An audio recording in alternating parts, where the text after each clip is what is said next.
seorang yang hendak menunaikan ibadah puasa, maka Allah Subhanahu wa taala memberikan pesan kepadanya, juga kepada setiap muslim beriman yang hendak berpuasa, agar tidak main-main dan menganggap ringan kesempatan Ramadan yang Allah berikan pada hidupnya, karena belum tentu nikmat itu akan diterima oleh setiap hamba, atau mungkin bisa berulang di kesempatan yang berikutnya. Tidak setiap orang bisa mendapatkan nikmat Ramadan, dan tidak setiap yang telah mendapatinya akan mengulangi di masa yang akan datang.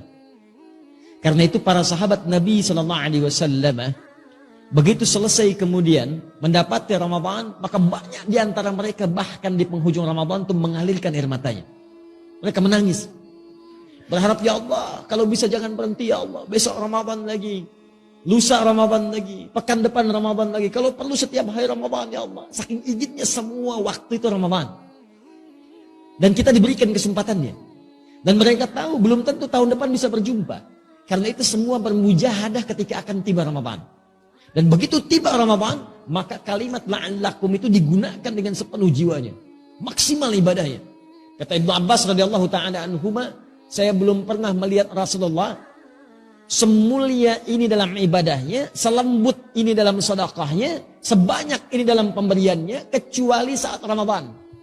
Sampai angin yang berhembus sepoi-sepoi pun itu kalah amalannya oleh Nabi. Nah, itu lembutnya angin itu kalah oleh lembutnya Nabi saat beraktivitas di bulan Ramadan. Lembut menghadapi orang-orang, sedekahnya bertambah, ibadahnya bertambah, interaksi dengan Qur'annya dan sebagainya. Dan orang-orang yang bukan Nabi, karena melihat Nabinya serius, mereka lebih serius lagi. Di gambarannya ini Nabi aja yang dijamin surga begitu serius, apalagi saya yang bukan Nabi yang belum jelas surganya. Maka kata Allah, seakan-akan dihadapkan kita di hadapan Allah untuk menumbuhkan kesungguhan kita dan menunjukkan bahwa Allah serius dengan itu. Kata Allah, kamu di hadapan kita, bukan orang lain. Ini bukan orang yang disebut, maaf, bukan orang yang di zaman Nabi, bukan orang di masa sahabat, bukan orang di masa tabi'in. Tapi kata Allah, la'allakum, kumnya masih ada di depan kita.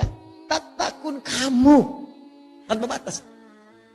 Kata Allah, kamu mesti serius ya, karena saya pengen kamu bertakwa. Kamu mesti berubah, kamu mesti jadi hamba yang taat. Mesti ada perbedaan ketika kamu lahir dengan kamu pulang. Saya ingin tingkatkan takwa kamu. Kalau Anda hafal Quran, demi Allah saya katakan, begitu disebut takwa, itu bisa berlinang air mata Anda. Karena ayat takwa selalu terkait dengan nilai kebaikan. Ketika Allah sebutkan takwa, maka Allah ingin tanamkan kebahagiaan. Kamu tingkatkan takwa supaya bahagia. Jadi ketika Anda dilatih takwa saat Ramadan, la'allakum tattaqun, supaya kamu takwa. Anda tanya, kenapa ya Allah? Kata Allah, saya pengen kamu bahagia. Ayo takwa. Wa may yattaqillaha yaj'al lahu makhraja wa yarzuqhu min haitsu la yahtasib. Ketika takwa meningkat kepada Allah, kata Allah, maka aku mudahkan hidupmu. Aku berikan solusi, aku limpahkan rezeki kepadamu. Makanya ketika Allah katakan la'allakum tattaqun, ayo serius supaya hidup kamu mudah. Ayo serius supaya rezeki kamu berlimpah. Ketika Anda puncaknya mengatakan takwa, Allah katakan wasari'u ila maghfiratin min rabbikum wa jannatin arduha as-samawati wal ardu 'iddatul lil muttaqin. Saya telah siapkan bagi orang takwa. Apa itu? Saya telah siapkan surga yang tak bernilai dunia. Batas yang enggak ada batas dunia. Saya kata Allah, saya siapkan surga luasnya seluas langit dan bumi untukmu orang takwa. Jadi orang takwa itu, kata Allah, yang berhasil menunaikan ibadah puasanya, bukan sekedar meningkat takwanya, salatnya, infaknya, Al-Qur'annya, bukan sekedar di Ramadan. Bukan cuma di awal Ramadan. Sejak puasa itu dimulai, awal pertama Ramadan. Begitu satu Ramadan muncul, tunaikan tarawihnya, maka dia sudah siap dengan kurikulumnya. Malam ini saya akan tarawih di tempat A. Siapkan, bahkan 30 hari sudah dia siap tuh, kalau sampai ke 30 hari. Malam ini di masjid A, malam ini masjid B. Sunnahnya baca Quran nanti saya akan capai sehari misalnya 10 juz. Bagi oleh dia, subuh baca sekian, zuhur baca sekian, asar baca sekian. Begitu tiba malamnya, maka dimulailah present ibadahnya. Orang takwa sudah siap. Dan yang paling menarik bukan cuma present, continuous.